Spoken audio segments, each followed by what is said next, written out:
il y a une différence radicale et fondamentale entre le je donne et le va chercher. Donc quand Dieu a dit je vous donne le territoire promis à vos ancêtres, je vous donne de le fouler et de le posséder, la pensée de Dieu dans cette écriture était celle-ci: parce que je vous l'ai promis, je vous l'ai donné, et parce que je vous l'ai donné, allez prendre ce que je vous ai donné. Celui qui ne comprend pas ce verset croise les bras et déclare: Dieu m'a donné, je suppose que je n'ai rien à faire, je croise les bras et je reçois. Jamais cela n'a été la pensée de Dieu. Il dit: parce que je t'ai donné, tu dois aller prendre. Et en allant prendre, tu mets ta vie en jeu. Puisqu'à ceux que Canaan avait été donné, quand Josué est rentré avec eux à Canaan, plusieurs sont morts dans le combat avec la promesse que Dieu leur avait donné la terre. Je ne parle pas de la mort dans le désert, je parle de la mort sur la terre promise. Écoute-moi bien, Dieu t'a tout donné. Mais écoute, ce qu'il t'a donné là, si tu croises les pieds, tu croises les bras, tu n'auras rien. Si tu te lèves pour y aller, ce qu'il t'a donné là, ça va devenir réalité entre tes mains.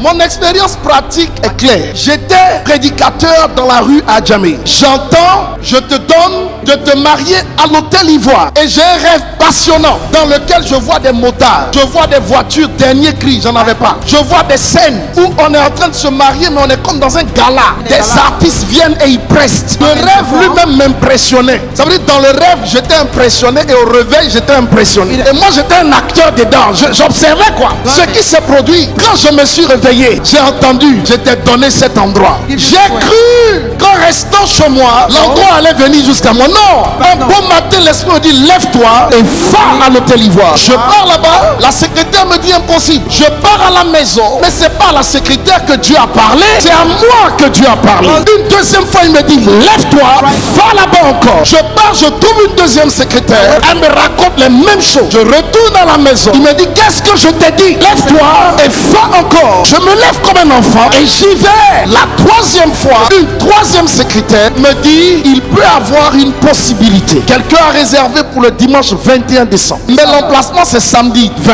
Vous sollicitez la salle pour le samedi 20. Donc je vais faire une chose qu'on n'a pas l'habitude de faire. Je vais vous mettre personnellement en contact avec celui qui a la salle le dimanche. S'il l'accepte, vous ferez votre mariage samedi et il fera son emplacement dans la nuit. S'il refuse, il n'y a pas d'autre alternative, monsieur. J'ai dit: appelez-le. Le monsieur apparaît. Je ne l'ai jamais vu, jamais entendu son nom. Je ne le connais pas. Le monsieur apparaît. Il me regarde. Asseyez-vous, monsieur. Je suis assis. Et il refuse de s'asseoir. Il va, il vient, il me regarde. Oui, qu'est-ce que vous voulez? Je lui dis: je veux me marier ici le 20. Le monsieur marche, il va, il vient. Il s'arrête, il me regarde. Vous avez votre gâteau de mariage? Je le regarde, je dis: non. Je vous offre votre gâteau de mariage. Il va et il revient. Il me regarde. Vous avez une voiture pour vos courses? Je lui dis: non. Je mets une voiture à votre disposition pour vos courses. Un inconnu qui nous a offert tout cela. Pourquoi? Parce qu'on a pris la parole que Dieu nous a donnée. On n'est pas resté à la maison. On est allé sur l'endroit que le Seigneur nous a indiqué. On a persévéré là et la grâce est sortie de là. Oh, si tu peux faire la même chose cette année, rien ne te résistera. N'accepte pas qu'un homme te dise non quand Dieu t'a dit: c'est là-bas que je t'envoie. N'accepte pas qu'un homme te dise non